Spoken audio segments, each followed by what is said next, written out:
Estás escuchando Milenio 3 por Aluka Nanica.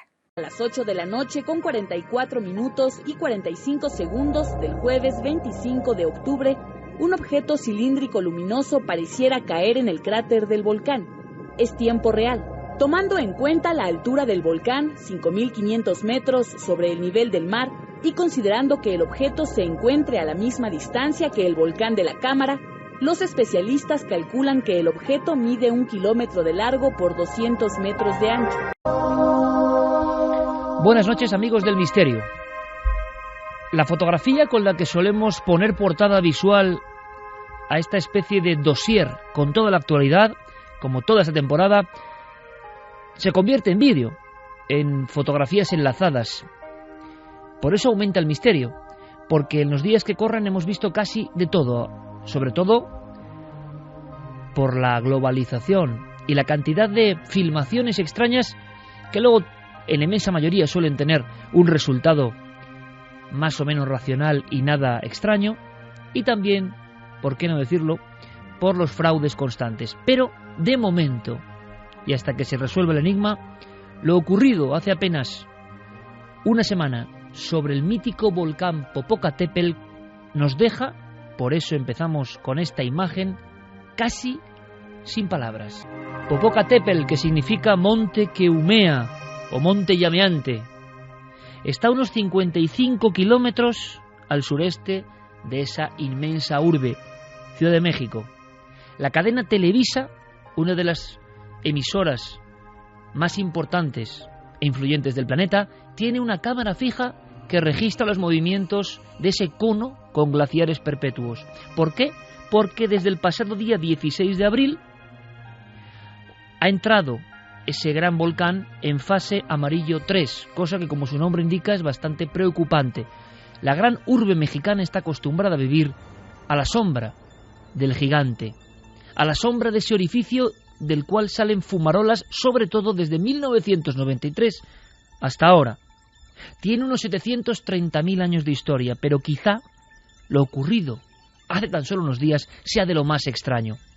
Estamos trabajando a contrarreloj para que las últimas filmaciones y análisis los tengáis en tiempo real en ikerjimenez.com, porque este vídeo hay que verlo, sinceramente hay que verlo para creerlo. Así que la noche va a ser intensa y será uno de los temas importantes y debatiremos, y quiero por favor vuestra opinión. ¿Qué se ve a grandes rasgos para toda esa gente que está en el coche, que está en su lugar de trabajo, que no tiene acceso a la red, que no puede ver ikerjimenez.com en este momento? Bien, ¿qué se ve? El gran cono, el inmenso orificio que realmente es algo impresionante en su tamaño y grandiosidad, y de pronto esa especie de estación de vigilancia recoge como un cilindro perfectamente formado. No parece una estela a primera vista, no va dejando ningún tipo de humo, sino que es como el típico caso absolutamente clásico que ha ocurrido varias veces, por ejemplo en España, el ovni del Pusilibro o las llamadas naves nodriza, que dirían los más románticos. Algo que parece, repito, parece, y vamos a ver si de inmediato dan una respuesta o se la inventan, que suele ocurrir las dos cosas, una inmensa estructura, brillantísima, centelleante, que baja casi en vertical y que da la impresión visual de meterse en la boca del volcán y desaparecer. Si lo ha hecho por la parte exterior, se ha perdido, digamos, la frecuencia de seguimiento visual, y ha debido caer en algún lugar, no se tiene registro. Esta noche, gracias a las pesquisas de investigadores mexicanos y de Diego Marañón, vamos a poder escuchar testimonios importantes, incluso de controladores de vuelo, incluso de testigos que hablan de que algo fue captado por los radares. El caso es complejo, el caso es extraordinario y está ahora mismo en tela de juicio, así que es momento de opinar, es momento de que los amigos, por ejemplo, de la astronomía, de la física, aporten, cómo no, sus primeras pesquisas. ¿Por qué? Porque los astrónomos entrevistados en México, en cuanto han visto las escenas, se han quedado como nosotros, sin poder pronunciar palabra, no sabían qué era, no se parece a nada, y se nos parece a otras cosas bastante antiguas y en las que la inmensa mayoría de las personas han dejado de creer. Por cierto, justo en este año, en México, ¿tiene algo que ver? Esa es nuestra imagen, esa es nuestra presentación. Ahora desplegamos las hojas de la imaginación con un montón de contenidos. Por cierto, en Madrid, con este Halloween trágico, absolutamente terrorífico, pero de verdad, hoy mismo sabíamos de otra irreparable pérdida humana y nos hemos quedado con un nudo en el corazón y en la garganta. Me vais a permitir que el programa de esta noche pues se lo dediquemos a esas familias y a esas personas que yo quiero creer que después de tan terrible experiencia están en un lugar mejor. Luego le dedicaremos una columna a todo esto que ha ocurrido, a todo esto que ha pasado, e incluso intentando, si es posible, poner un poco de esperanza en unas familias que quizá no lo sabemos, escuchen Milenio 3, no lo sabemos, o quizá estas muchachas escuchaban Milenio 3 o Cuarto Milenio y lo veían, pero qué enorme zarpazo el que da la vida, y nos deja con esa sensación de que la vida es algo mucho más importante de lo que creíamos y que en cualquier momento se esfuma, así que hay que aprovechar cada minuto como si fuese el último, pero no en el sentido hedonista que nos han contado, sino imagino en el de ser mejores cada minuto, en el de procurar ser mejores incluso con todos aquellos que nos rodean, porque es la misión profunda de todos los seres humanos, misión en la que nosotros, en este equipo de locos a contracorriente, siempre hemos creído. Así que estas ondas de radio, esta noche tan especial, para toda esa gente que tuvo que vivir una escena que ojalá no se produzca de nuevo. Ojalá no se produzca de nuevo. Estamos realmente consternados. Pero Milenio 3 tiene que continuar, tiene que también contar cosas quizá para aliviar, acompañar, entretener, yo no lo sé, para revelar, quién sabe, historias desconocidas. Y lo vamos a hacer con todas las ganas, como siempre, cómo no, porque han ocurrido muchas cosas, algunas realmente sorprendentes, algunas dignas de otro tipo de terror. Carmen, otro tipo de terror absolutamente clásico que también pone la carne de gallina, pero por otros motivos, que tiene que ver de alguna forma con la muerte en otras épocas y que suena a película, pero ha ocurrido muy cerca de aquí, en pleno corazón de Madrid, y nos hemos enterado hoy, sobre todo por ni más ni menos las páginas de ABC, que yo creo que no es sospechoso de contar muchas historias de fantasmas, pero eso tenemos, una increíble historia de fantasmas con protagonistas. Buenas madrugadas, Iker. Pues sí, vamos a viajar hasta el centro de Madrid, hasta la calle Cañizares, muy cerquita de la Puerta del Sol, donde un matrimonio de periodistas vivió fenómenos paranormales. No fueron los únicos. En muy pocos años, esa vivienda, un palacete de principios del siglo XIX, ha estado habitada por muchas personas porque no duraba mucho tiempo dentro de sus muros. Al parecer, había fantasmas. Bueno, vamos a contarlo. Y además, rápidamente, porque yo creo que os va a interesar incluso la procedencia de esta célebre pareja de periodistas, compañeros de los medios de comunicación, y que lo han pasado francamente mal.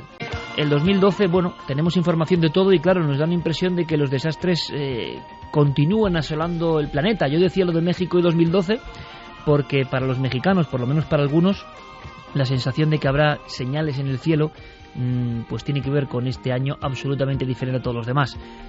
Bueno, ¿es hilar muy fino o no? Lo que sí sabemos es que Estados Unidos ha sido azotado por un huracán, por un desastre de la naturaleza sin precedentes, según dicen los que lo han vivido desde dentro. Y es curioso, vamos a contar la otra historia, porque la oficial ya la sabéis perfectamente. Historias que pueden incluso dejarnos también con una sensación de absoluta extrañeza. En Estados Unidos se cuentan muchas cosas, incluso conspiranoicas, en torno a ese Sandy.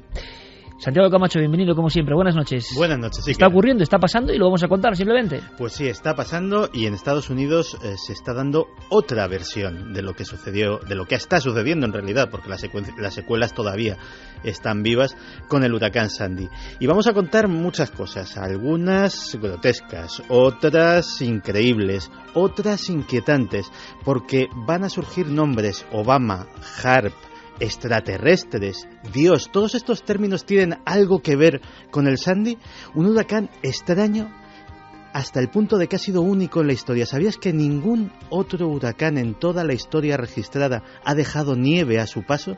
Es la primera vez que sucede. ¿Querrá decir algo? Pues una de estas teorías dice que sí. Nos acompaña Javier Pérez Campos. Compañero, buenas noches. Muy buenas noches, Iker. Y enhorabuena, aunque lo contaremos más adelante, porque hemos tenido hoy la fortuna de tener tu libro, tu increíble libro ya en las manos, que es un fenómeno extraño. Se ha adelantado, no podía ser de otra forma, se ha adelantado a su fecha oficial de lanzamiento. Increíble, se llama Se llama En busca de lo imposible. Desde luego ese es el espíritu del libro, e imagínate cómo me he quedado cuando, dando un paseo por los libros extraños que siempre me gusta ojear en una conocida librería de Madrid, me lo he encontrado. No tenía ni idea de que estaba ahí, y entonces, bueno, al verlo me ha recorrido un escalofrío todo el cuerpo y se me ha puesto todo el pelo de punta, literalmente, ¿eh? Pues hablaremos, por supuesto, en futuras ediciones de ese gran trabajo, pero la noticia, la investigación, eso continúa, eso no para. La búsqueda de lo imposible es ya una filosofía vital en ti. Y te has encontrado con un caso que tenemos esta noche, que es un programa bastante sobrenatural dentro de lo que cabe, que tiene que ver con Ouija. Y una vez más, es que no aprendemos. Ouija, y ya hablamos de Colombia hace poco con muerte por Ouija. Bueno, pues siguiendo esa senda, pero ha ocurrido más cerca. Sí, hace 2 semanas nos íbamos a Colombia, viajábamos hasta allí para conocer el que creíamos el último caso de víctimas por Ouija. Pues no hay que irse tan lejos, tenemos uno en España, ocurrió el 20 de agosto, nuestro testigo recibe una llamada a las 5 de la madrugada porque está ocurriendo algo en un inmueble de Barcelona, y cuando se entera de todo lo ocurrido se queda alucinado. Solo te diré, Iker, que por suerte no ha habido víctimas como ocurría en el caso de Colombia, pero sí que ha habido sangre. Y por supuesto las secciones habituales y un montón de cosas, y vuestra participación, que es fundamental, sobre todo para opinar. Fermín Agustín nos dará el momento exacto en el cual el vídeo, que tiene su peso, tiene su configuración y diferentes versiones. Vamos con la información que ha dado exactamente Televisa y sus cámaras, y podéis echar un ojo porque es sorprendente. Vías de contacto ya abiertas. Claro que sí, que como siempre nuestro mail, milenio3 con número @cadenaser.com, y también las redes sociales, Facebook, Twitter y Google+. Tienen que buscar Nave del Misterio y ahí estamos todos comentando el programa. Pues con Fermín Agustino El Calero cambiamos radicalmente de ambiente, comienza la investigación y, curiosamente, no vamos a México ni vamos al azotado Estados Unidos. Nos marchamos a unos centenares de metros de esta misma redacción. Desde que lo compramos, los antiguos propietarios sí que contaban historias y contaban que había fantasmas o espectros. Algunos dicen que oyen ruidos por las noches. Pues el edificio es un edificio de 1803, que hay un manuscrito que se pide licencia para la obra en 1803. Antiguamente conectaba con la iglesia que tenemos al lado y los terrenos eran de la misma propiedad, y sé que el cementerio de la iglesia está pegado a nuestro sótano, vamos. Había una capilla, el sótano estaba lleno de trastos. Compró un conocido periodista para hacerse aquí su vivienda, y su mujer y su hija empezaron a hacer la obra, y cada vez que entraban empezaban a sentir cosas raras, ¿no? Pues dolores de cabeza, y sentían que había algo. Es decir, nos dieron las llaves para que volviéramos a vender el edificio, y tardamos unos meses largos en venderlo. Pues al principio, cuando se estuvo haciendo la obra de rehabilitación del hostal, los obreros dejaban el ascensor. Había un ascensor antiguamente, lo dejaban por la tarde, a lo mejor estaba en la planta de arriba y no tenía electricidad ni nada. Cuando venían por la mañana estaba en la planta baja. Hubo un cliente que también nos hizo en la noche una foto a una ventana con el flash, y en la foto decía que aparecía una mujer con 2 niños ahorcados. 1:45. Esto es Milenio 3, las páginas de ABC. Dentro de su sección de Madrid nos sorprendían con un titular: el hostal de los malos espíritus. Nos habíamos enterado, y concretamente nuestro compañero Ger Pérez Campos, de esa inserción, incluso a nivel inmobiliario, y esas referencias comentando que había un lugar de difícil venta en pleno corazón viejo de Madrid. Lo que no sabíamos es que había una pareja de colegas, sobre todo él muy conocido, envueltos en esta historia, aunque precisamente el protagonista principal, digamos a nivel de celebridad, que es José Antonio Avellán, el famoso locutor, compañero en las líderes radiofónicas en otra emisora ahora, y su esposa hacen una inversión porque hay un local impresionante a un relativo bajo precio, y entonces empieza una historia que al final se acaba transformando en lo que decía este promotor inmobiliario. Tuvieron a los 3 meses sin llegar a vivir prácticamente que devolver las llaves. O sea, eso que hemos escuchado tantas veces en las películas, se fueron casi sin estar, ocurrió de verdad, y a personas de toda garantía, ¿no? Estamos hablando de un palacete que hay en la calle Cañizares, en el número 6. La verdad que es impresionante. Hemos hablado con la mujer Mara, de este conocido periodista, con Mara Colás, ni siquiera llegan a vivir allí, Iker. Hemos podido hablar con ella durante muchos minutos porque, como publicaba ABC, es un lugar que hoy en día es un hostal. Al parecer ahora se está vendiendo. Dice la empresa que no tiene nada que ver con los fantasmas, que quieren hacer nuevas inversiones en otros sitios y entonces por eso lo han puesto a la venta. Pero parece ser que este edificio tiene una historia anterior. Varios dueños de este palacete lo han ido dejando, además con muy pocos meses de diferencia. Enseguida querían venderlo porque al parecer dentro de estas 4 paredes ocurren fenómenos extraños. Hemos podido hablar con Mara, charlar tranquilamente y si quieres, escuchamos esa entrevista y luego comentamos lo que pasaba en ese edificio. Mara, buenas noches. Buenas noches, Carmen, es un placer hablar contigo. Igualmente, Mara. Sabemos que adquiristeis tú y tu familia una casa, una especie de palacete de principios del siglo XIX y que allí empezaron a ocurrir cosas. Tú cuéntame cómo llegáis hasta ese inmueble y qué es lo que empieza a pasar que a ti te llama la atención. Como eres una experta en la materia, si te digo 2 cosas vas a ver perfectamente cuáles. Habrás oído muchos testimonios de mucha gente que ha pasado por circunstancias parecidas. Y una es lo que puedes contar, que son hechos constatados, y otra cosa las sensaciones. Ya de entrada, la forma en que llega a mí ese palacete, porque es un palacio, con 7 protecciones oficiales, fue curiosísima, porque una gran agencia me dijo, te voy a ofrecer una cosa, tiene que ser para ti, no vale para especular, si quieres te la paso, te la cedo, te va a encantar, está en un sitio malo, pero te vas a enamorar. Yo no sabía dónde iba, ni sabía los metros que tenía, ni nada. Yo necesitaba venirme de Las Rozas a Madrid porque mi marido tenía un horario muy apretado, tenía una niña muy pequeñita, y quería estar cerca de Madrid para que su padre pudiera estar más tiempo con ella. Entonces fui a verlo y la primera vez que yo entré allí fue espectacular. O sea, yo pensé que me estaban tomando el pelo. Era imposible que ese tipo de casa fuera accesible para cualquier persona, que no fuera para una organización o una fundación, porque era maravillosa, era como el palacio de Sisi. Lo que pasa es que cuando yo entré en aquella casa no duré ni media hora. Ya al principio fue horrible. Me puse mala, malísima. Tenía una jaqueca que era incapaz de poder ni abrir los ojos. La primera vez que yo entré en esa casa. Cuéntanos un poco, Mara, cómo era esa vivienda. ¿Tiene 2 pisos? ¿Tiene 2 plantas? ¿Hay alguna zona que te llamara la atención? La vivienda, lo que me enseñaron los dueños, que eran rarísimos, digo lo que me enseñaron porque llegué a comprar la vivienda sin ver como un tercio de la casa, pues siempre había excusas para no enseñarme cosas que luego me sorprendieron. La vivienda era maravillosa, tenía una entrada con un paso de carruajes en mármol rojo con 2 apliques de bronce de 1800 que tenían alarmas para que no se fueran robados, tenía un cristal emplomado que daba paso a un distribuidor con una consejería a la izquierda y una escalera como de baile de emperatriz. En la mitad de la escalera a tu derecha había una armadura antigua española y entrabas a un patio cuadrado, como de unos 100 metros cuadrados, que estaba pues lleno de policromías árabes alrededor, todo de mármol blanco, con una fuente en el medio, coronado por un emplomado gigantesco que daba luz a todo el interior de la casa. La parte alta era la parte principal de la casa, donde había un salón corrido increíble, o sea, con unas lámparas maravillosas, suelos de tarima de madera desgastadas, pero todavía tenía un gran esplendor la casa. Luego había un comedor que yo llamaba el comedor del baile porque era maravilloso, o sea, tenía una lámpara preciosa de cristal grandísima, de bronce con cristales, y al otro lado había como una zona yeye. Habían quitado todo el esplendor al palacio, pero estaba como yeye, como mal cuidado. Pero lo que te mantenía original, aparte de todo el subsuelo, que había los arcos típicos judíos del centro de Madrid que atravesaban y que se veía que iban hacia la iglesia de al lado y que cruzaban por la calle hacia el otro lado de Cañizares, que eso era, lo del subsuelo era una de las protecciones que tenía el palacio.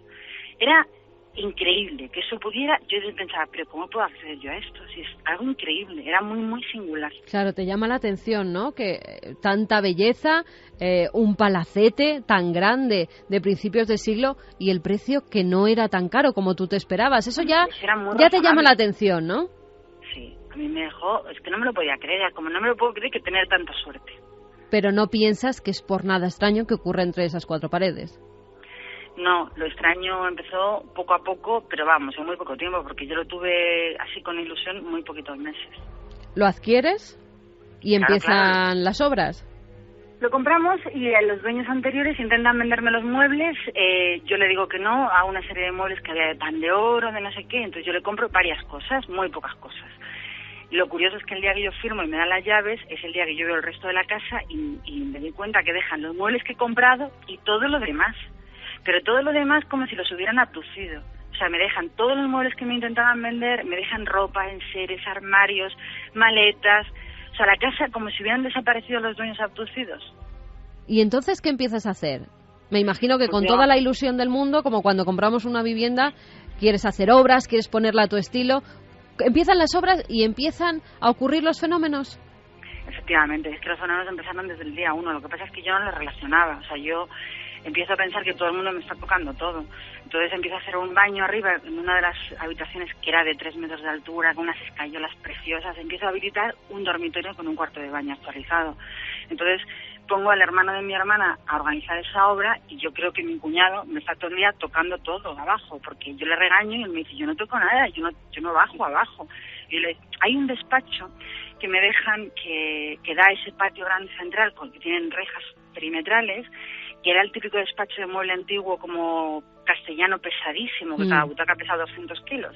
Bueno, pues todas las noches todo ese patio quedaba cerrado porque no vivía nadie y a la mañana siguiente las rejas de ese concretamente abiertas. 1, 2, 3, 5 veces, 7, 10. Y yo llego a un momento que me enfado, porque yo digo, pero yo no entiendo qué estoy buscando abajo, porque siempre está abierta la reja y yo lo cierro y aparece abierta, junto con una silla muy antigua que los del Corte Inglés me valoraron como del año 1800 no sé qué, que está por todos los lados la silla. Entonces mi cuñado se enfada conmigo, me dice que él no toca nada y bueno, termina la obra, cambio la cerradura del portalón de la calle Cañizares, ya está todo el mundo fuera, ya no entra nadie más que yo y permanentemente las rejas quedan cerradas por la tarde y a la mañana siguiente están abiertas. La famosa silla de 1800 y pico desapareció, nunca jamás se supo dónde estaba esa silla. Pero hay un ascensor precioso de madera de caoba muy muy antiguo, hidráulico, que todo el mundo lo ha dicho posteriormente, yo lo he vivido en primera persona. El ascensor siempre se mueve solo. Según subes tú la escalera, el ascensor sube contigo sin nadie. Tú te marchas de esa casa, lo dejas en la planta primera y cuando llegas siempre, permanentemente, el ascensor está en la planta alta, en la planta de arriba. Y eso ha ocurrido, yo no sé decirte, Carmen, 30 veces, todas las veces que iba a la casa, el ascensor tenía vida propia. ¿Ya piensas que están ocurriendo cosas extrañas, que hay cosas que no tienen explicación? ¿O intentas darle una explicación a todo? Llega un momento que yo no tengo ninguna explicación porque ya solo tengo acceso yo a la casa, entonces yo dejé de ir sola. O sea, yo iba siempre con mi hermano, quedaba con gente, porque durante un tiempo, en el proceso en que el guardés que nos dejaron en la casa, pues arreglamos sus papeles para despedirle, no sé qué, metían a una persona de mi entera confianza para que fuera abriendo las ventanas, la parte de arriba, fuera un poco organizando ese caos que había. Y la persona que yo pongo en mi confianza me dice que no se atreve a subir porque arriba hay ruidos. Claro, yo me río de ella porque está de 10 a 6 de la tarde y yo digo, pero ¿qué ruidos va a haber si no hay nadie, si hay un silencio? Porque es verdad que dentro de esa casa hay un silencio sepulcral, los muros son muy anchos y linda con una iglesia. Y ella me dice que está todo el tiempo sonando pisadas y ruidos arriba y que ella no se atreve. Entonces, durante el mes que está esta persona, pues yo pienso que me está tomando el pelo porque lo que no quiere es organizar ni limpiar nada. Entonces, cuando esa persona se va, todo el mundo se va y la llave solo la tengo yo, empiezo un poco, sinceramente, a aterrorizarme porque me pasan 25 cosas seguidas. Empiezo a soñar, tengo a tener muy malos sueños. Por supuesto, huelga a decir que entras en la casa y el típico escalofrío de la columna en pleno verano, en pleno mes de julio en Madrid, lo tienes permanentemente. Y ha llegado un día en que tomo una decisión de no volver sola. Quedo con mi hermano un mes de julio a las 5 de la tarde para arreglar un cristal que se ha rajado y que a mí me daba mucho tiempo, me daba un poco de respeto a la casa que ocurriera algo por responsabilidad civil, porque era como si tuviera vida propia, entonces no me fiaba, porque la energía era muy, muy negativa. Huelga a decir que yo siempre con dolor de cabeza, siempre sin energía, y llega un día que quedo con él a las 5 de la tarde en aquel mes de julio. Estoy sentada en la consejería de la casa esperando que llegue mi hermano y oigo en toda la galería del rectángulo a la derecha, desde la zona noble que pasa desde el salón por delante del ascensor, cruzando el comedor hacia la cocina que estaba al final del rectángulo, un paso firme de hombre, como de un hombre alto, enfadado, que camina con un paso ligero. Entonces oigo el crujido de la madera y el retumbao de la planta alta donde yo me encuentro por toda la casa. No sé por qué, estaría yo abstraída en mis cosas, subo diciendo, es mi hermano Fernando, no sé qué, ya está buscando, no sé qué, me está revolviendo las cosas y tal. Y cuando llego al otro lado de la casa, me doy, Carmen, perfecta cuenta que estoy absolutamente sola. Claro, me entró un frío en la espalda, me di la vuelta y me fui a la calle. O sea, me fui a la calle, estuve esperando a mi hermano en la calle Cañizares para arriba, para abajo, y le dije, yo no vuelvo hasta casa, mira lo que me acaba de ocurrir. Y me dijo, tú no has estado ahí. Y me dijo, ¿cómo voy a estar si solo tienes llaves tú y no se las das a nadie? Y decido aquel día que, como se lo cuento a mi marido, para decirle que esa casa maravillosa de la que yo me había enamorado no la quiero ni en pintura. No quiero vivir en ella, hay una energía muy, muy negativa. No tengo explicación para los ruidos, porque otro día, estando abajo, se movió un fluorescente de la conserjería, sonó como si se hubiera caído un armario de 4 puertas, subimos arriba y estaba todo impecable, no se había caído nada. O sea, siempre oías ruidos inexplicables, pasos, golpes muy fuertes que movían la luz, cosas que se movían, las rejas permanentemente se abrían de ese despacho, solo de ese despacho, y el ascensor ya ni te cuento. Maray, hay un día en el que descubrís que también hay una especie de capilla, ¿verdad? Hay una capilla al fondo de la planta baja, en la esquina, muy maltratada, con humedad, donde hay un montón de basura en el medio, muy grande, de enseres de toda una vida, cosas de plástico, no sé qué. Y había un cuchillo de cazador con sangre, un cuchillo grande de cazador esos con sangre en la hoja. Era como, qué barbaridad. O sea, ¿cómo puede haber esto en una casa como esta? Todo era como malos augurios, porque había una chimenea arriba en la zona noble que estaba llena de cartas de los años 40. Luego había 3 bodegas en el subsuelo, una de ellas como tapiada por la mitad, que daban ganas de abrir, romper y ver por qué la habían tapiado, ¿no? ¿Qué es lo que escondía?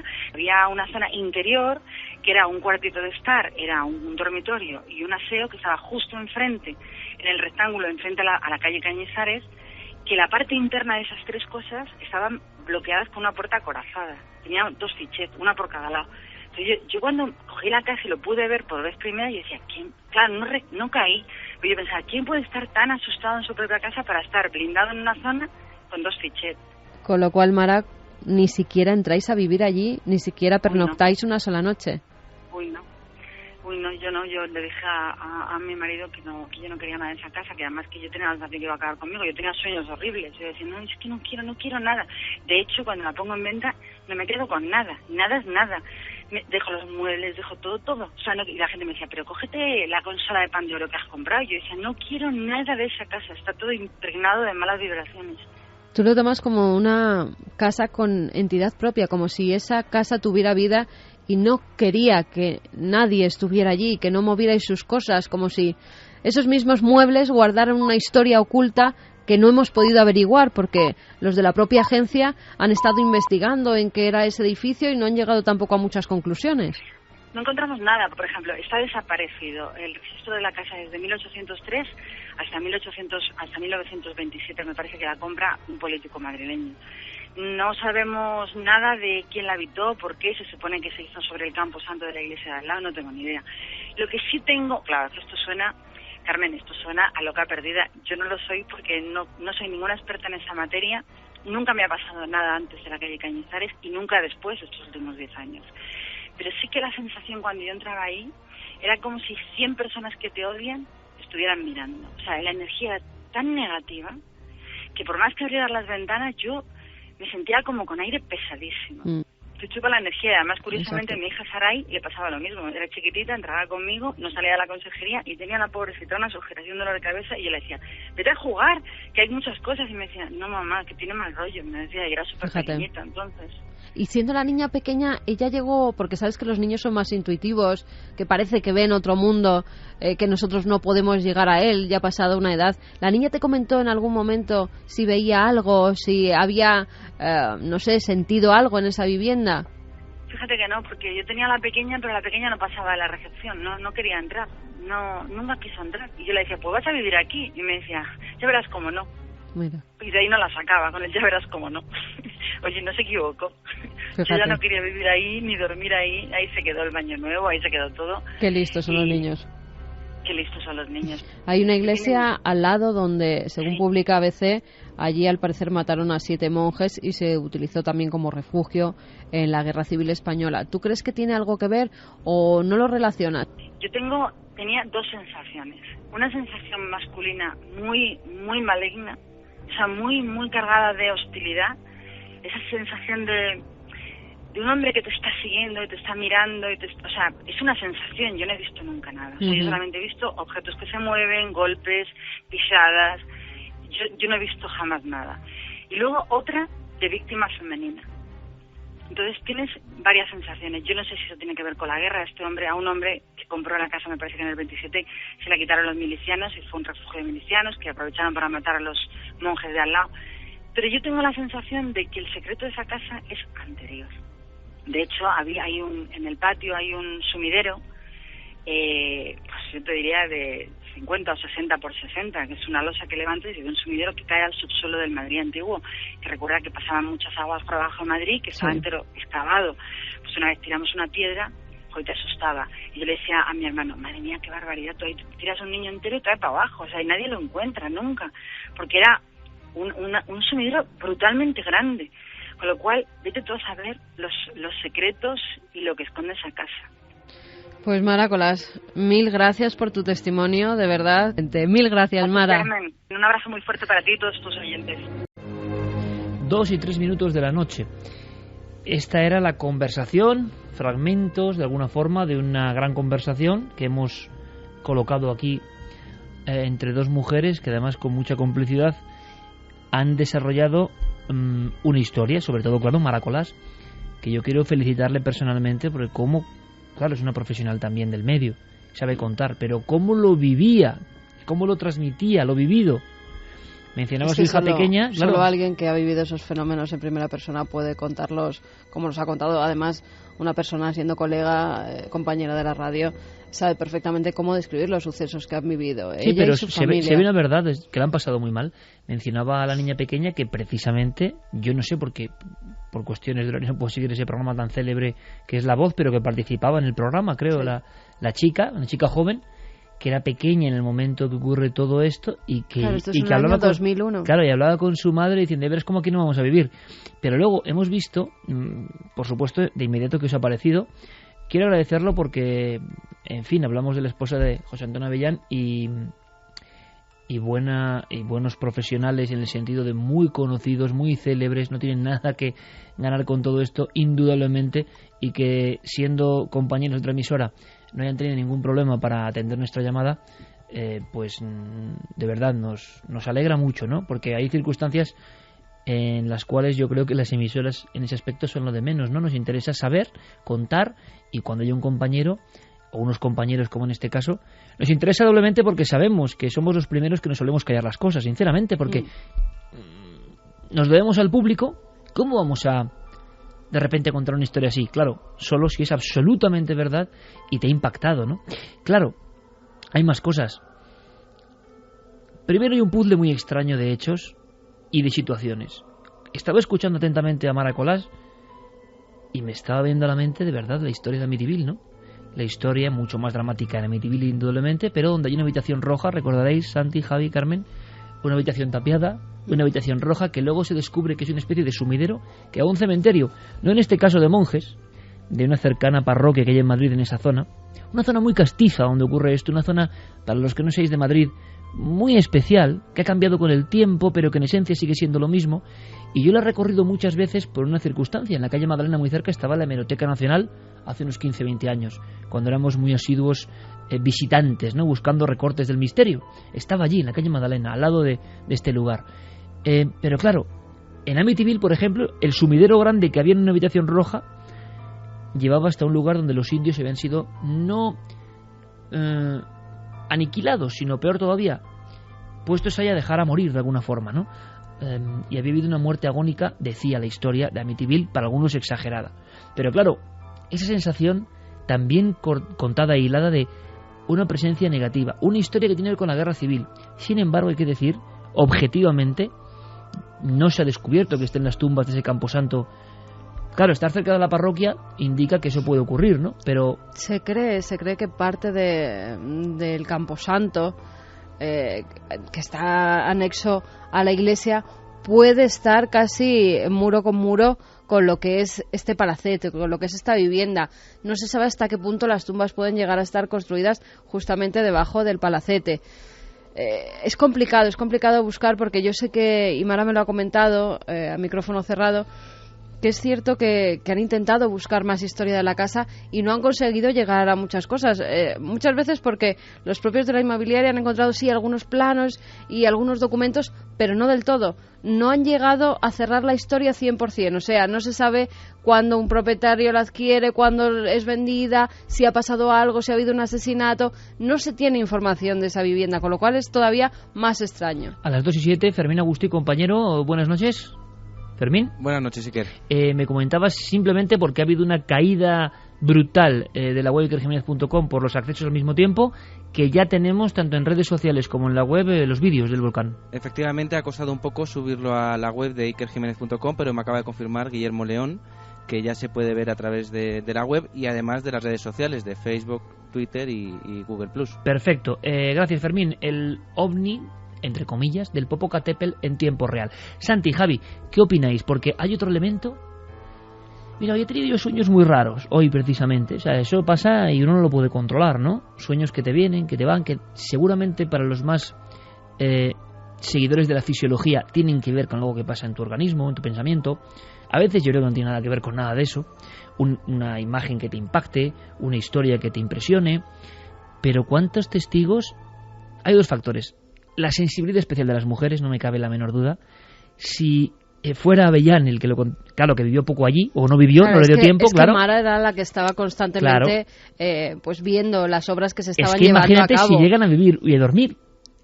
Es que ella me decía que ni siquiera llegaron a pernoctar una noche porque viendo lo que había pasado, ella ya tenía pánico hasta de entrar en la vivienda, con lo cual es lógico y normal, claro. Los fenómenos, es muy curioso porque los fenómenos ocurren solo en periodo de obras. Ojo, primer detalle. Segundo, sensibilidad especial femenina. Decía yo que ella no podía contar igual, aunque cuente bien las cosas, porque había había un sentido femenino en esta historia que se ha contado, una especie de impresión muy fuerte, como que la casa puede contigo, o te está diciendo algo que tú sí percibes. Que te está diciendo márchate. Exactamente, que te está diciendo márchate, como en Amityville, la famosa historia de ese reverendo que va a exorcizar la casa y que él dice, y lo dijo, y pusimos aquí la grabación, que solo oía márchate, ¿no? Márchese, fuera, una voz, ¿no? Cuando llega allí. Y luego hay otro factor, ese de los sueños, ¿no? 3 patas importantes. Al mismo tiempo, aunque no se pernocte en la casa, se está trabajando, está uno vinculado a ella con las preocupaciones de una casa, y en el otro domicilio, en Las Rozas en este caso, uno está recibiendo una información onírica que a veces desechamos como diciendo son sueños y no valen de nada, pero que igual nos están indicando algo, ¿no? En fin, es un caso en pleno corazón de Madrid que rescatamos para todos vosotros, con voces, ponemos voces a todo lo que contaba hoy ABC.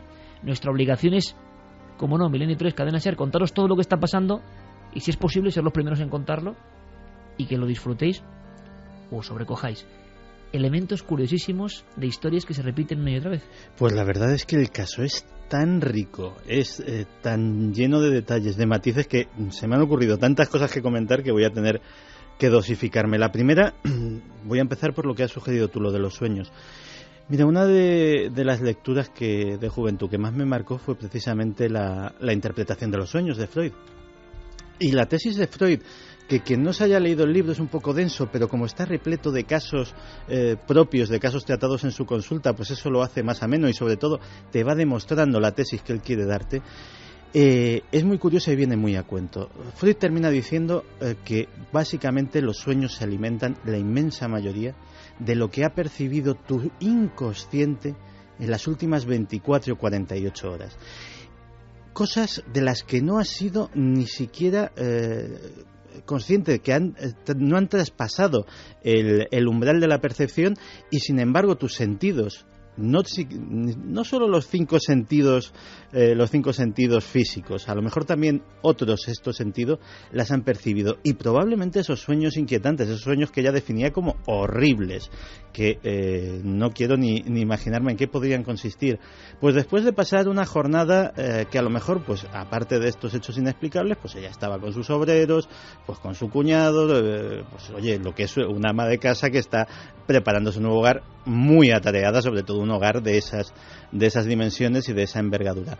Pues a lo mejor no estuvo pendiente de muchas cosas que por su visión periférica, por la parte inconsciente de lo que oyó, por sensaciones que fueron apenas un atisbo, al final se realimentaban por la noche y le venían a visitar simplemente casi como un grito de su inconsciente diciéndole cuidado que te estás metiendo en un sitio peligroso. A mí me parece es un caso lleno de prototipos, desde luego, y he tenido que apuntar algunas de esas vivencias que nos contaba Mara. Por ejemplo, me llama mucho la atención ese hecho también que parece propio de película de terror, de un piso, de un edificio demasiado barato para lo que es.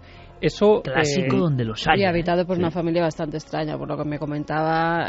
Claro, además, no es muy normal que vendas ese palacete a tan bajo precio y encima con todos los muebles de época que hay dentro, que eso ya si la misma es familia ganas de deshacerse de eso. Es ganas de salir corriendo de ese lugar, de deshacerse de todo. Decía Mara, es que dejaron hasta las maletas. Es que yo cuando llego con las llaves me encuentro que la familia parece que la han abducido de la casa y que se han ido ellos solos porque han dejado completamente todo. Dice, hasta lo que no le compré yo de muchos muebles no quería saber nada porque no me gustaban, porque no quería colocar así la casa. Dice, y es que me dejaron todo, hasta sus maletas. No sabía lo que ocurría allí. Es que había detalles, perdona, que había detalles que parecían de aderezo. O sea, eso que ha contado del cuchillo de monte con sangre seca en la capilla, o sea, eso no se le ocurre a un director de arte de una película de terror ni pensándoselo mucho. Claro, y muebles además que ellos reciben en la casa cuando ellos llegan a vivir, pero ¿desde cuándo llevarían allí? Porque eran muebles que parecían casi del principio. Es decir, ¿cuántas familias se habrán marchado de allí dejando todos los enseres que luego pues se encuentra Mara? Porque parece ser que el inmueble data de 1802 aproximadamente, y es curioso que en los últimos 10 años se haya intentado vender hasta 4 veces. Y también sería interesante, desde luego es difícil, ¿no?, por lo que nos decía Carmen y Mara, pero corroborar eso del sótano y de los posibles enterramientos, porque varios de los trabajadores que han estado varias noches en ese lugar hablaban precisamente del sótano como un lugar bastante inquietante, y sin embargo en las fotografías que podemos ver tampoco parece un sótano de película, ¿no?, que te incite a salir de allí corriendo. Está bastante cambiado. Parece ser que con las obras que han hecho siendo un hostal lo han cambiado bastante, porque cuando ellos entraron a hacer las reformas eso no estaba así. Había 3 bodegas que eran como los subterráneos y era completamente diferente. Ahora parece que hay como una zona de bar, lo que han hecho el hostal, y eso ha cambiado radicalmente, me comentaba Mara. Además, fíjate, ellos al cabo de los meses por fin logran venderla a un hombre francés que la compra, y Mara me comentaba que iba a hacer una exposición de muebles antiguos y modernos, y que ni siquiera llega a hacer esa exposición, que adquiere la casa, la tiene durante 9 meses, no llega a vivir dentro de la casa y se va también como ha llegado. Es como una casa que no se deja poseer, ¿no?, ni habitar. Y luego, entre el racimo de clásicos, la clave la ha dado Santiago Camacho, una vez más, en estos aspectos de hasta qué punto el nuevo caso aporta cosas que ni siquiera la ficción puede llegar a ellas. Ahí está el marchamo de la verosimilitud, ¿no? Cuando uno inventa entre comillas, inventa porque lo ha vivido, lo describe, lo ha sentido así, y sin embargo es una creación nueva respecto a lo que ya conocíamos.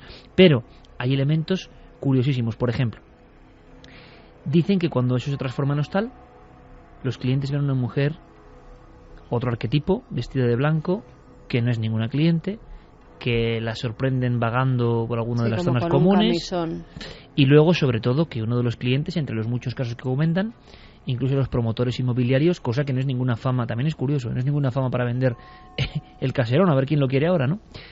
Pero nunca se sabe. Lo que sería interesante es investigar, vamos a intentarlo. Hay una cosa que yo nunca había escuchado, me parece muy fuerte, eso puede significar que creo que es demasiada recarga de tintas o interpretación muy terrorífica, demasiado quizás, pero si es verdad, ojalá esté escuchando el hombre que una noche ve algo en la ventana.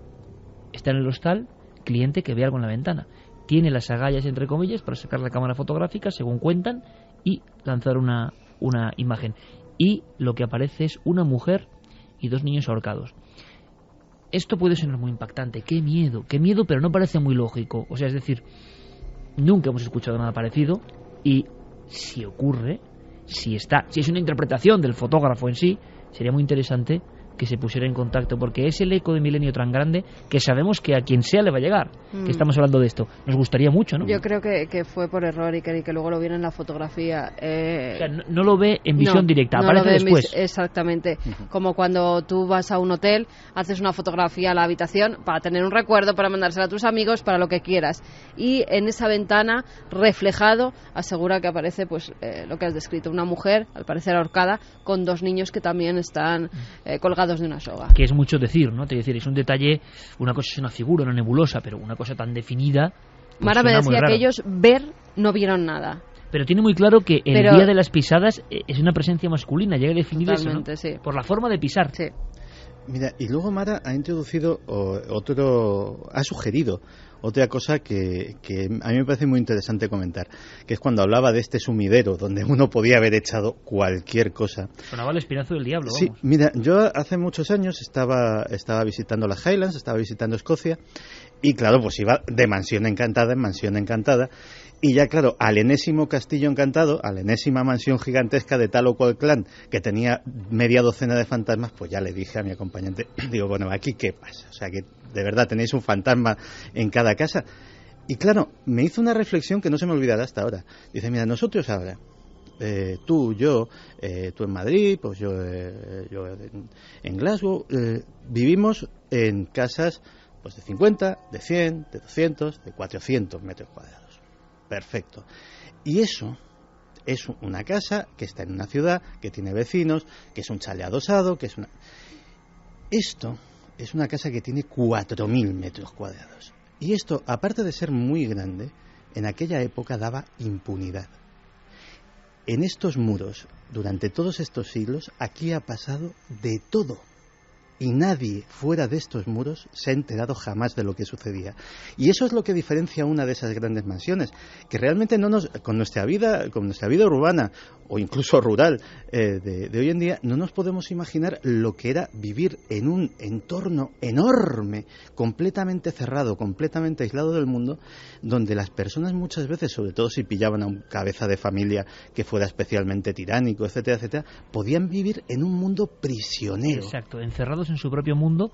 Ahora escuchamos rápidamente, primera ráfaga, porque vamos de inmediato con lo que está pasando en México en tiempo real, vuestras opiniones de qué os ha parecido este caso, ¿no?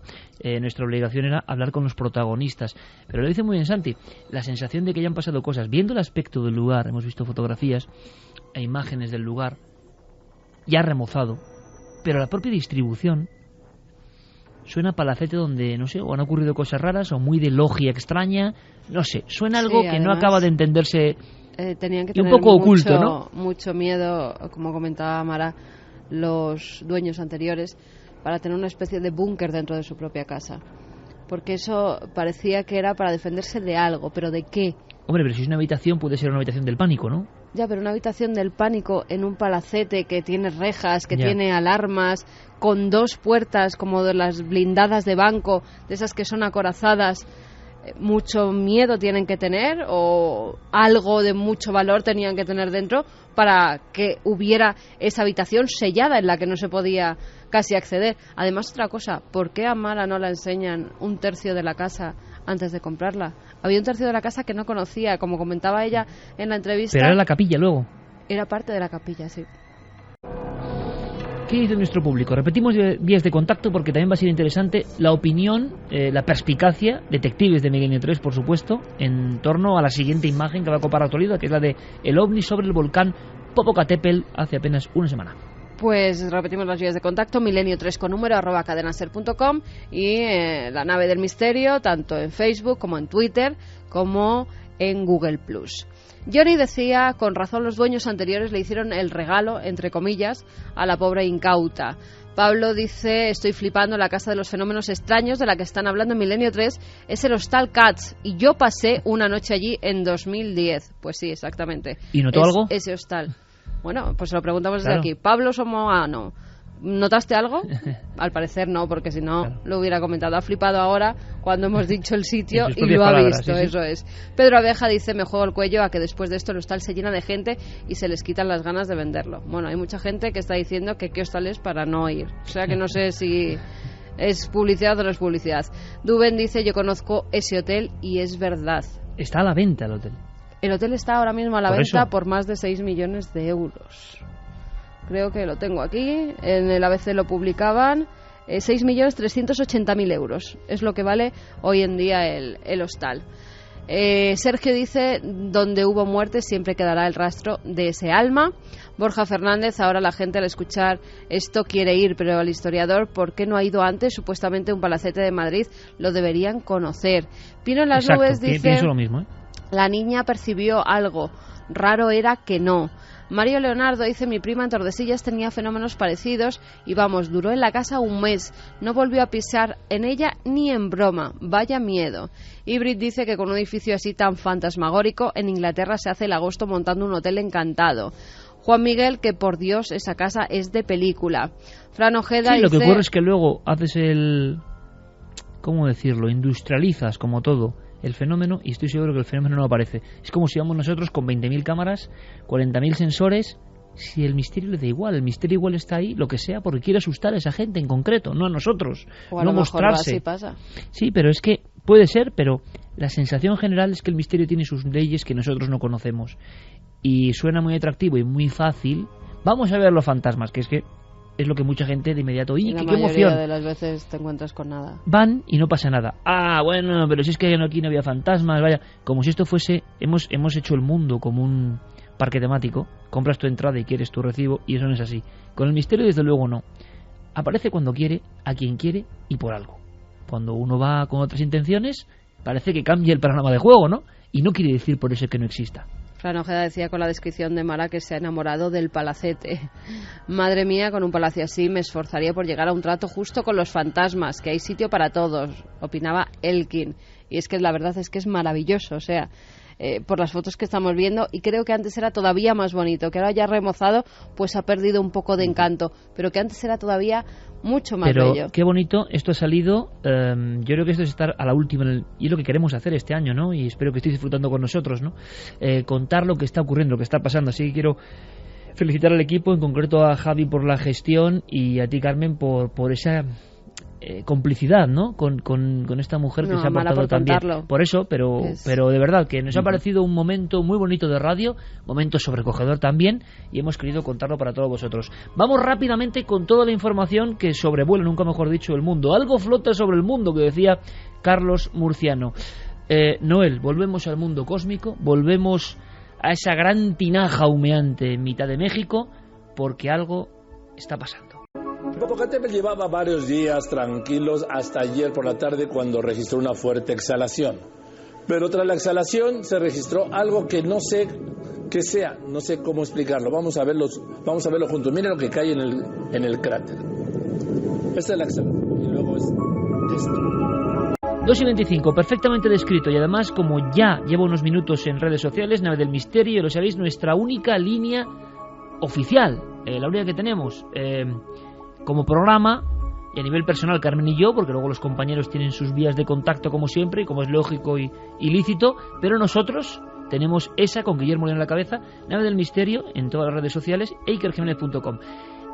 Extrañísimo. Rápidamente, ¿qué os ha parecido, compañeros, al verlo?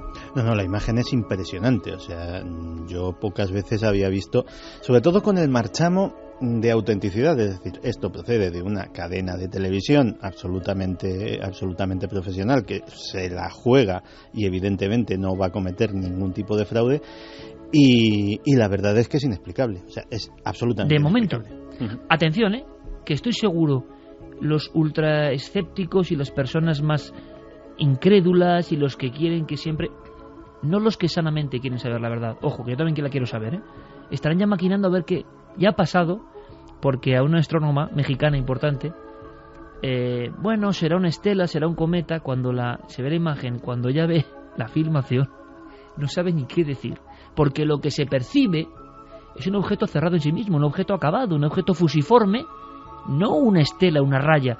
Y la pobre mujer acabo diciendo, bueno, puede ser un píxel de la filmación, un píxel en la filmación que hace eso, ¿no?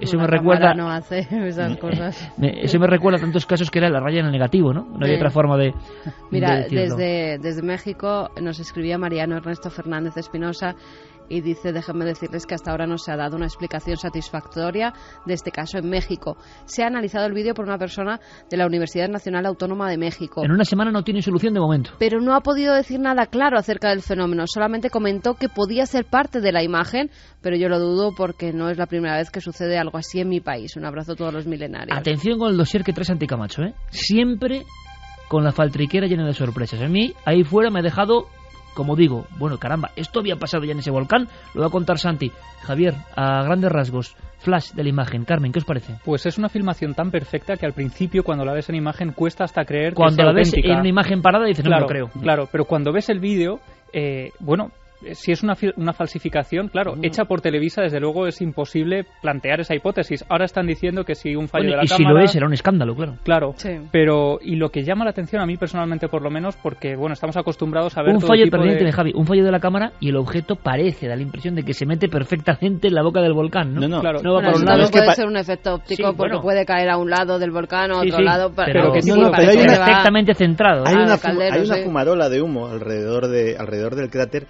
Y es que, o yo ya estoy obsesionado con la filmación, nos lo pueden decir nuestros amigos que la estarán viendo ahora mismo, pero yo creo que el humo se ve perfectamente delante del objeto, en el frame justo en el que se mete, se puede percibir el humo, detrás el objeto y evidentemente metiéndose en el cráter. O sea, a mí es un fallo de la filmación, no me parece. Lo extraño además es el tamaño de ese objeto, porque si tienes en cuenta el volcán, hay quien está diciendo que va desde unos 200 metros a 1 kilómetro de largo. Se ha llegado a dar es medidas decir, que de desde 1 luego kilómetro de largo. Tendría que haberse visto en el cielo, ¿no? Cuidado con el Popocatépetl, ¿eh? Es un coloso impresionante. O sea, que es que nos puede parecer pequeño, pero eso es impresionante. O sea, las medidas que estaban dando precisamente la señora esta que consultaron en Televisa, ella, que además es una experta observadora del cielo, estaba diciendo que los 200 metros eran de ancho. Es decir, que era 1 kilómetro de largo. Exacto. Y 200... No, una de las astrónomas más importantes de México. Sí, sí.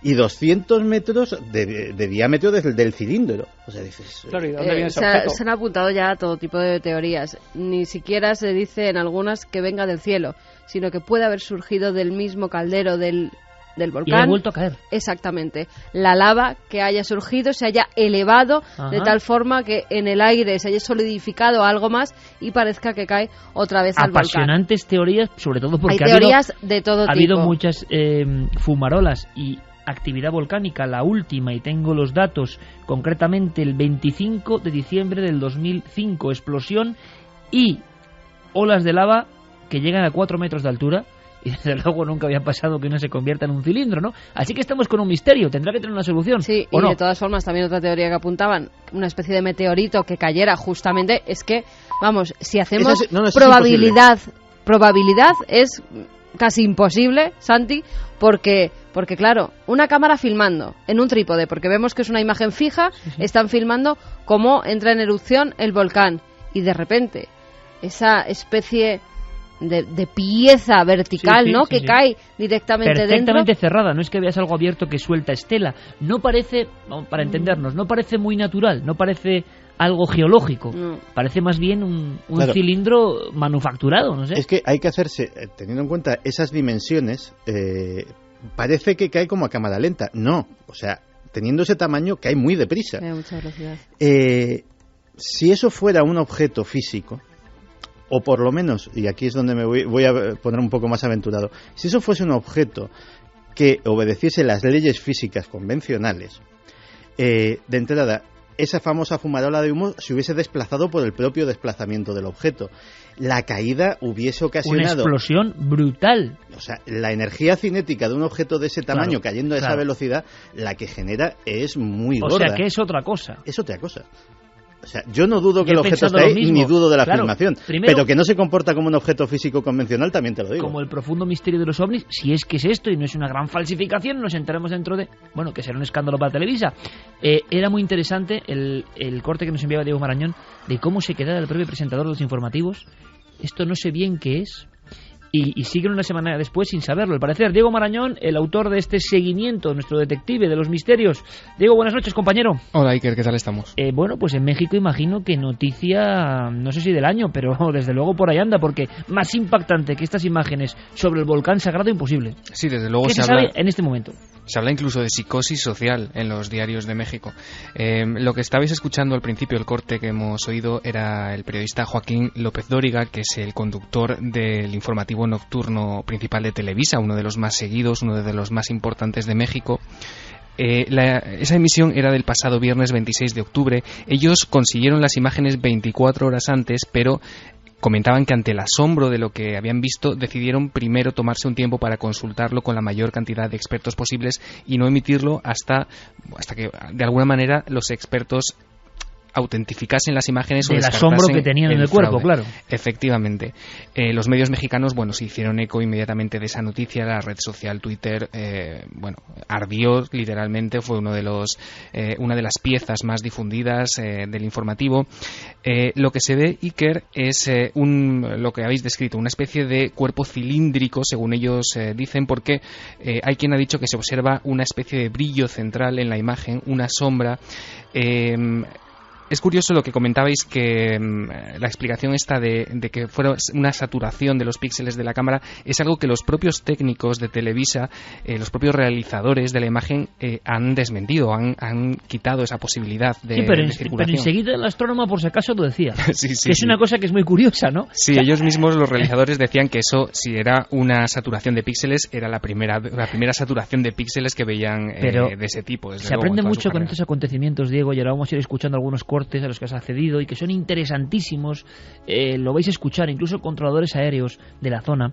Pero claro, también ante un acontecimiento que solivianta o rompe la normalidad, se aprenden cosas del comportamiento, no del objeto extraño, sino del ser humano.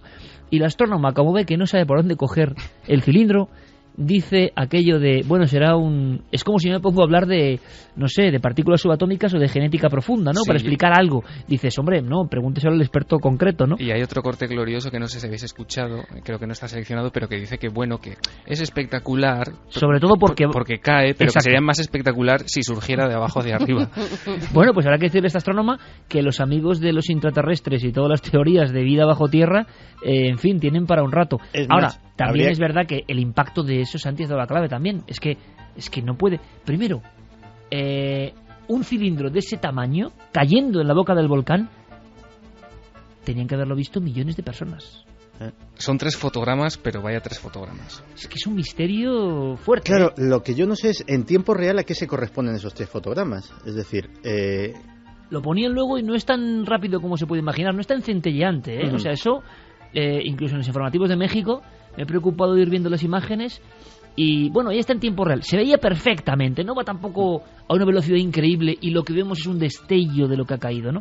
Vamos a hacer una cosa, vamos a escuchar primero, si te parece, Diego, a Raúl Rivera, ¿es posible? Sí, es un meteorólogo del Servicio Meteorológico Nacional de México que nos contaba, lo que él opinaba de esas imágenes. No conocemos la procedencia del fenómeno.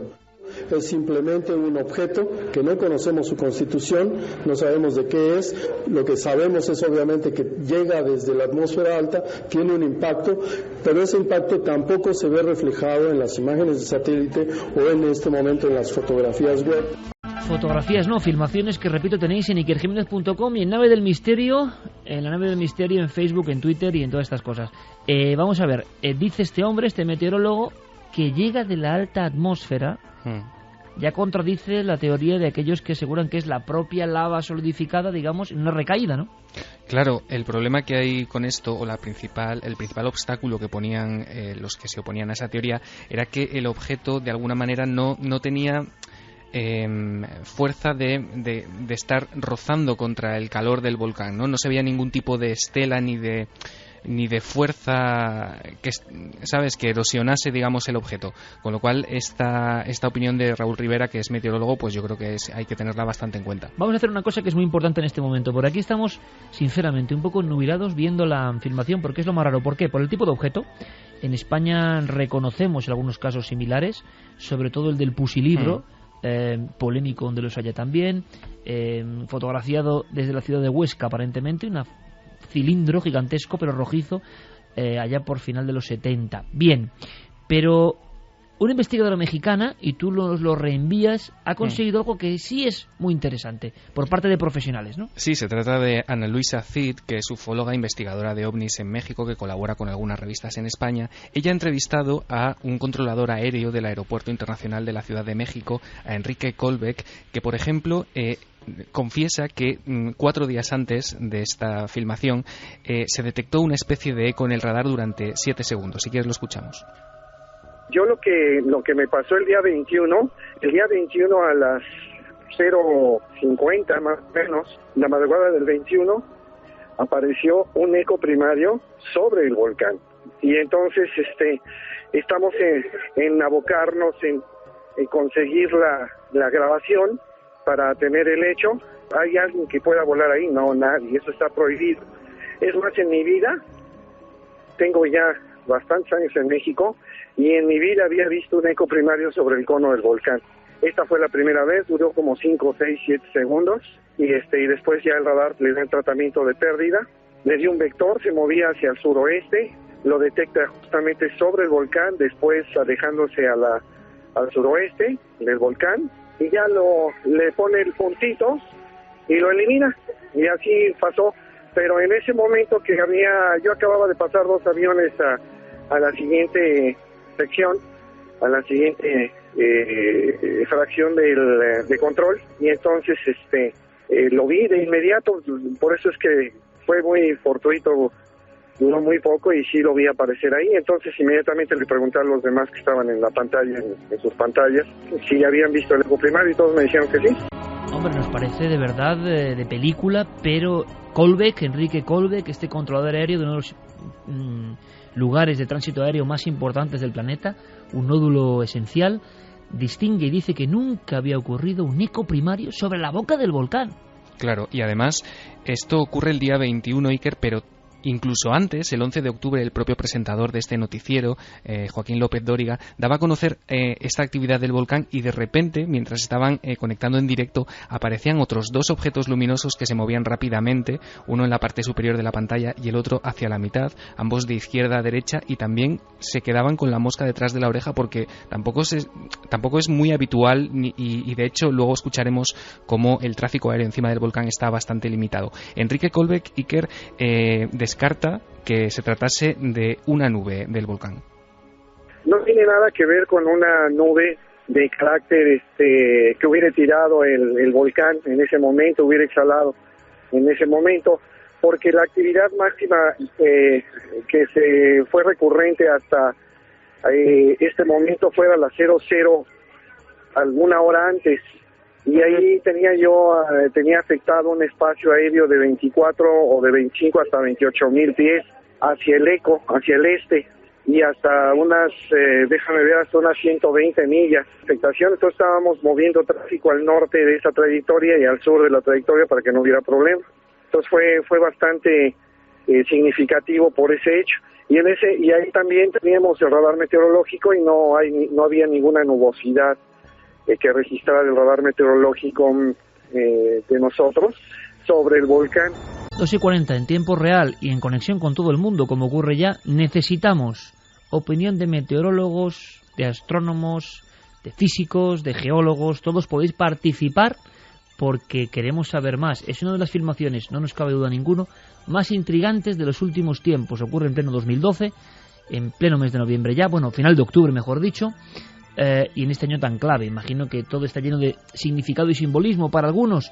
Otros al mismo tiempo están buscando, y estoy seguro, devanándose los sesos, no por encontrar la verdad, repito, sino porque esto se olvide, se haga un titular rápido. No les ha dado tiempo a lo de la nube, a lo del píxel. Si no hubiera salido en todos los medios de comunicación, al día siguiente el ovni de México del Popocatépetl era una nube o era un píxel. Como es tan espectacular, es difícil creerlo, pero en otros muchos casos ocurre. La prensa lo dice al día siguiente, repicando la noticia, porque casi es mejor, y después el tema se olvida, porque es que ha pasado más de una vez. Santi tiene ganas de contarnos alguna cosa que ha ocurrido en la boca de este mismo volcán. O sea, es decir, es un hecho reincidente, ya nos hace pensar. Pero hay un documento más de Colbeck, ¿no? Sí, efectivamente, es un corte en el que este hombre cuenta cómo, a causa del peligro que supone ese volcán, de las altísimas temperaturas que pueden sentirse, está prohibido volar sobre el Popocatépetl, lo que descartaría que se tratase de una aeronave pues civil o militar. Eso no es posible, eso no puede ocurrir, es un área prohibida y está restringida a 10 millas. Sí, en el centro está ubicado geográficamente el volcán y no existe posibilidad alguna de que se autorice un vuelo en esas condiciones. El que lo haría es muy arriesgado, porque en una exhalación volcánica la ascensión de la nube o de la pluma se hace rapidísimo y entonces causaría un problema serio. Ya Michel Jarre lo pone, ¿no?, el Calero, este rendezvous, esta apertura de ese disco maravilloso. Parece casi el bramar, ¿verdad?, del volcán que vuelve a activarse. Y es que hay dos cuestiones que lanzo ahora mismo, Diego, y por supuesto puedes participar en cualquier momento. Esta es la información a la investigadora Ana Luisa Cid. Agradecemos, por supuesto, yo creo que es un documento muy interesante y que Diego Marañón nos reenvía para que podáis disfrutarlo, para saber más entre todos. Pero fijaos, amigos, primero, el hecho extraño de que no es un fenómeno aparentemente meteorológico, no es un fenómeno de la cámara, no es una aeronave convencional. Entonces, ¿qué demonios es? Segundo, ¿podemos decir eso de nave nodriza sobre el volcán Popocatépetl? Pues difícil, ¿no? Pero la forma es absolutamente antiaerodinámica y nos recuerda los casos de observaciones simbólicas casi, y vamos por un terreno espinoso, pero que quizá está en lo profundo del tema OVNI, como para que esto se muestre a todo el mundo, para que todo el mundo mire a las alturas y piense que todo es posible. Pero hay una cosa que no acabo de entender, y yo lo lanzo ahora mismo. Si este pedazo de cilindro impresionante que parece sólido ha caído sobre el volcán, ¿cómo los propios controladores aéreos no han visto la caída o no tienen medios para vigilar hasta ese nivel con cámara? O la única cámara, esto es interesante, que registra permanentemente, que puede ser, que parece que es lo que es, las actividades del Popocatépetl, es la de Televisa, que al parecer, según tengo entendido, claro, según tengo entendido, Televisa, que es una empresa importantísima, pone esa cámara. ¿Por qué? Porque hay otro elemento a añadir a este misterio. Está ocurriendo justo con una fumarola. Está ocurriendo justo con un despertar repentino del volcán, no en cualquier momento. Claro, Diego, y me respondías, ¿es que los controladores no tienen eco visual de la zona? Lo que es seguro es que la única cámara, como decías, que graba permanentemente y las 24 horas la boca del volcán es la de Televisa.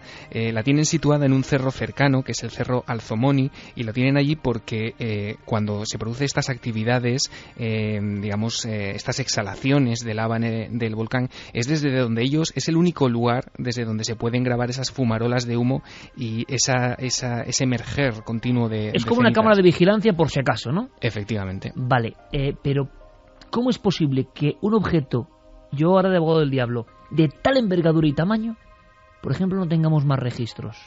Bueno, quizá no haya mucha más gente enfocando la boca del volcán, pero es un volcán que estaba ya en actividad, que había pasado de un código amarillo 2 a amarillo 3. Se ha dicho, según los cálculos Iker, que se desplazaba a una velocidad superior a la de cualquier avión. Y yo me pregunto también si un objeto de 1 kilómetro de largo y con esas velocidades cae en el interior de un volcán, bueno, además es que revienta el volcán, digo yo. Claro, vamos. Esa es la pregunta, ¿no? ¿De qué dimensiones o de qué peso podríamos también estar hablando para claro, que no? Por eso decía yo que sea lo que sea, es otra cosa. Efectivamente, yo no dudo de la otra veracidad. Cosa que quizás se está mostrando por algo. Pues se está mostrando y de hecho ese tipo de cosas se muestran con mucha frecuencia en los volcanes en erupción. Y en este mismo ha habido más casos. Y en este mismo ha habido. Simplemente el experimento es muy sencillo. Poned en Google Images Popocatépetl OVNI o Popocatépetl UFO y de repente te saldrán media docena de fotografías, muy repetidas todas ellas, de diferentes años, siempre en erupción, o siempre en actividad, mejor dicho, es decir, en los años en los que el volcán ha estado inerte no hay ninguna fotografía de esas, curiosamente, y de hecho en otros volcanes ha sucedido. Mira, el famoso, y no pienso pronunciar el nombre porque no quiero hacer el ridículo. No, inténtalo. No, el volcán que en la primavera de 2010 paró desde Islandia todo el tráfico aéreo de Europa y que tenía un nombre muy divertido. Sí, que de repente se convirtió en una especie de enviado a la naturaleza que nos demostró a todos que podía paralizar Europa. Un volcán. Pues también tiene sus fotografías de objetos extraños a su alrededor y básicamente todos los volcanes en erupción, no te voy a decir todos con exhaustividad, pero la inmensa mayoría se han dado este tipo de casos que, bueno, como son fotografías y las fotografías siempre las ponemos en cuarentena, decimos, bueno, cosas raras. Cosas que han surgido a raíz de del suceso impresionante y que la gente por internet ha ido poniendo cosas, e incluso hay algunas impresionantes, los amigos canarios lo saben bien, la explosión impresionante del Teneguía, el despertar del Teneguía del año 71. Yo recuerdo que tuvimos visto fotografías. Claro, hay estructuras que salen del volcán impresionantes, ¿no? En el Vesubio se veía, por lo que ocurría con los huecos, que ahí habían salido piedras gigantescas. Pero claro, el problema, Santi, es que esto no parece una piedra trazada al azar, irregular. Es que lo alucinante es que su formación es tan absurda como perfecta. A no ser que alguien haya manipulado la cámara que está 24 horas grabando.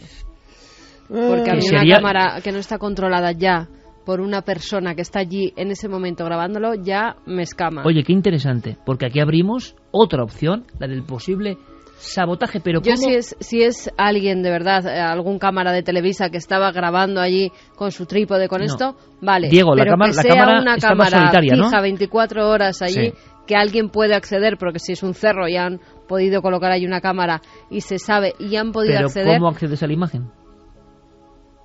Es que no sé qué tipo de grabación es una cámara de grabación continua. Sí, es una cámara automatizada de las que graban continuamente 24 horas. No hay nadie allí, simplemente está la cámara. ¿Y dónde se recoge la imagen? ¿En la propia Televisa? Supongo que sí, no tengo el dato concreto, pero incluso la posibilidad que apuntáis de que se trate de un sabotaje o de que la imagen esté manipulada se ha lanzado ya, acusando incluso a Televisa de propagar esta noticia como una especie de cortina de humo para... se ha dicho ya esto, ¿eh? Sí, para dejar de hablar de de otros asuntos lógicamente más trascendentes e importantes de la realidad social de México. Se ha dicho, sí, y la teoría desde luego está circulando ya desde el propio día 25 en la red. Me parece muy interesante porque surge esa posibilidad de sabotaje interno, pero claro, en una cámara de continuo tiene que haber un momento en que o se cambia la cinta o se para o el frame... Bueno, hemos visto cámaras de grabación continua en edificios oficiales que han sido manipuladas. No, y además también hay que contar con que ha habido precedentes. Es decir, este es el caso más famoso por el dramatismo, pero no es la primera vez que una cámara de televisión, esta vez con operadores, capta un objeto muy similar. Corría el año 2010 también y era la televisión canadiense, concretamente la CTV. Y estaban rodando una cosa absolutamente inocente, que era un reportajito sobre una cosa que era una novedad tecnológica en aquel momento, que eran los cuadricópteros teledirigidos. Estos juguetitos que ahora están tan de moda que se pueden hasta dirigir con el smartphone. En aquel momento, 2010, acababan de salir al mercado, pues había el señor experto en tecnología que estaba haciendo su demostración y en el fondo, en el cielo, pues cruza un insecto. Ya está, no tiene mayor trascendencia. Hasta que a alguien se le ocurre pasar eso frame a frame.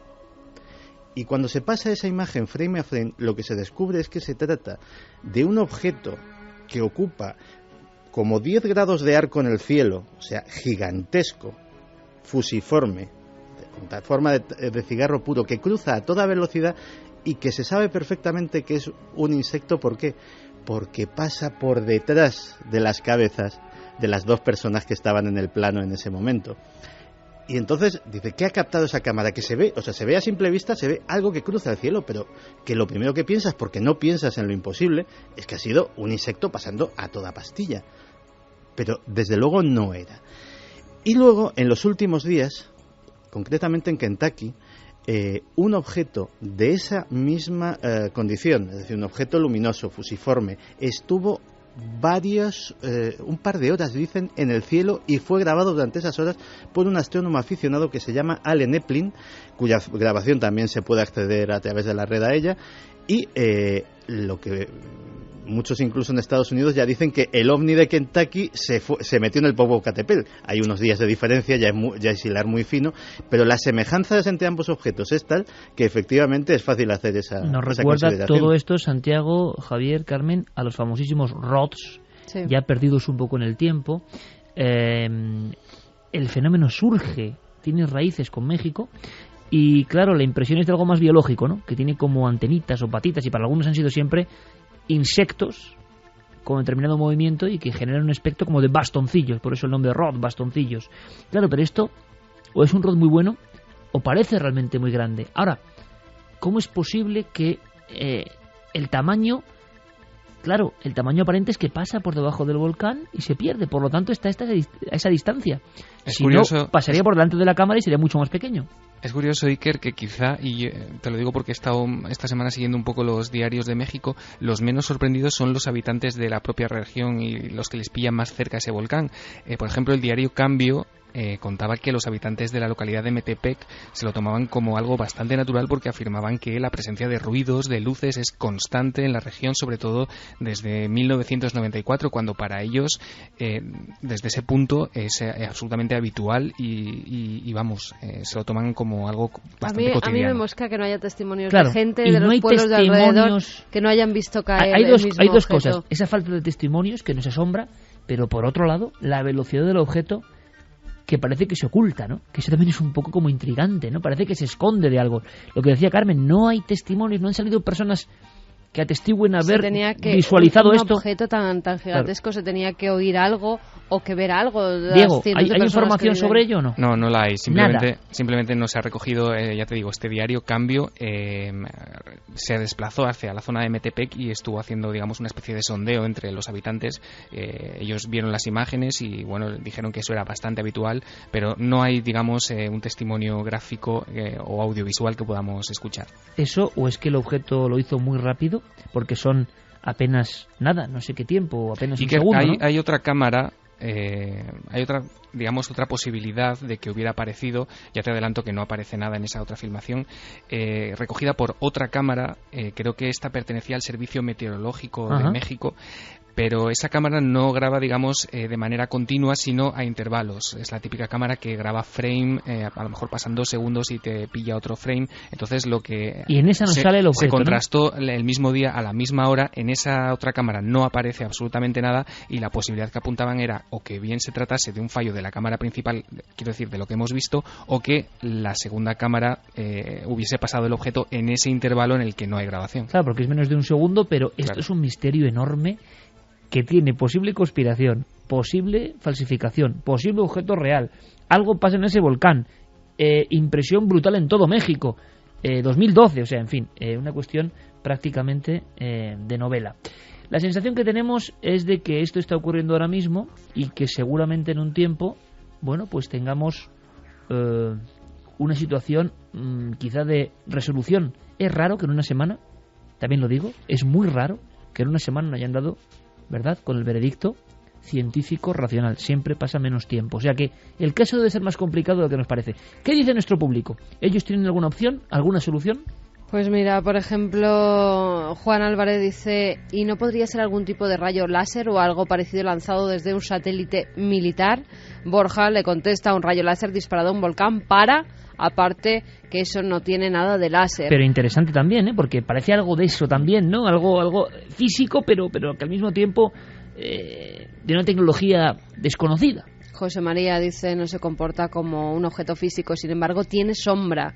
Buenas noches a todos los milenarios. Tiene sombra. Begoña Seijo dice, mi marido es geólogo y lo de la lava subiendo, solidificando en perfecto cilindro y descendiendo no le parece creíble. Sergio nos comentaba que al tema OVNI no le dan la repercusión que merece. Es algo que muchos intentan apartar porque les provoca más miedo que curiosidad. Santi, por cierto, simplemente en un flash, los conspiranoicos, y que me entiendan todos, ¿no?, los que creen que se nos están ocultando las cosas más importantes, ¿dicen algo en torno al OVNI de México? ¿Para ellos es una señal?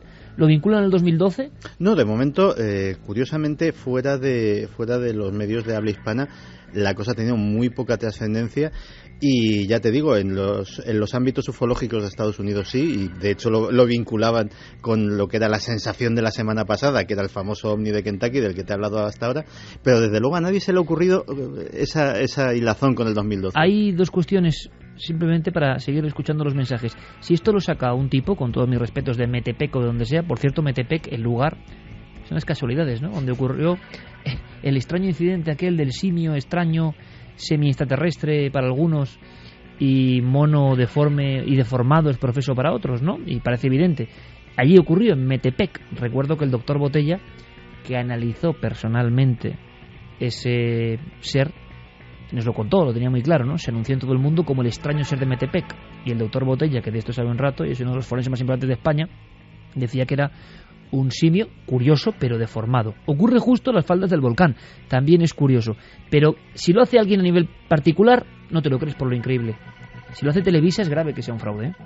Juan Miguel dice, parece un vídeo editado, el objeto parece como pegado en el vídeo, la sombra sobre el propio objeto es demasiado pronunciada. Esteban Martínez dice, no se sabe si cae dentro o es el volcán quien tapa el objeto. Luis Armada, esta era del tema anterior, trabaja en Magdalena 13, el almacén se mete 30 metros hacia adentro, hacia Cañizares, y varias compañeras han notado cosas. Este hombre trabaja en Magdalena 13 y nos habla del caso de José Antonio Avellán y su mujer, su esposa, que ha estado contando la historia. Yo no, a veces sí tiene sensaciones raras, puse el móvil para grabar psicofonías, pero nada, es la calle que es sombría de por sí y muy fría. Sheila dice, acabarán diciendo como siempre que es un globo sonda. Mira, no se me había ocurrido, pero es un globo sonda que baja muy... O gas de los pantanos. Si pasa en España, globo sonda, o sea, eso seguro. O chimeneas. También puede ser por la forma, en este caso podría ser chimenea. A mí me intriga lo que has dicho, la bomba que has soltado aquí, que de repente Diego ha hilado de la posibilidad de que alguien con algún objetivo haya trastocado la cámara oficial de Televisa, ¿eh? Estamos hablando de algo más que una televisión en México, ¿eh? Sería un escándalo, ¿eh? Bueno, para tapar muchas veces la información política que se está viviendo en ese país se hacen muchas cosas. Fran Ojeda dice, soy el único que lo ve como una lanzadera de la NASA cayendo. Lo que se ve en una sola imagen, ¿eh? Por eso la traíamos aquí. Yunes dice, a mí me suena a defecto en la imagen, pero vaya, así viéndolo a ojos sin más análisis ni nada de nada. Mario Leonardo, es imposible que la lava sea cilíndrica, es un objeto raro. Marian Hernando, se ve claramente que es un objeto físico entrando en el volcán, es muy raro. Rafa dice, no tiene ningún sentido, un ovni entrando en un volcán, hay tantas cosas que se nos escapan. Maestro, la cilíndrica es una forma muy habitual en los avistamientos ovni. Pablo, que nos decía que no nos preocupemos, que no le había pasado nada extraño cuando estuvo esa noche. Entonces nos quedamos más tranquilos. En el Hotel Encantado. Venga, seguimos ahora nuestros compañeros, como siempre, con toda la información de todo lo que está pasando, y nosotros, a nuestra manera, viajaremos a Nueva York para contar otras cosas que no son muy habituales. Es como un poco lo extraño, y ha ocurrido a todos los niveles. La conspiración, muchos norteamericanos que piensan que hay algo más dentro del desastre que han vivido, y cosas muy insólitas, y mucho más a la vuelta, aquí en Milenio 3, después, por supuesto, de todas las noticias a las 3 en punto.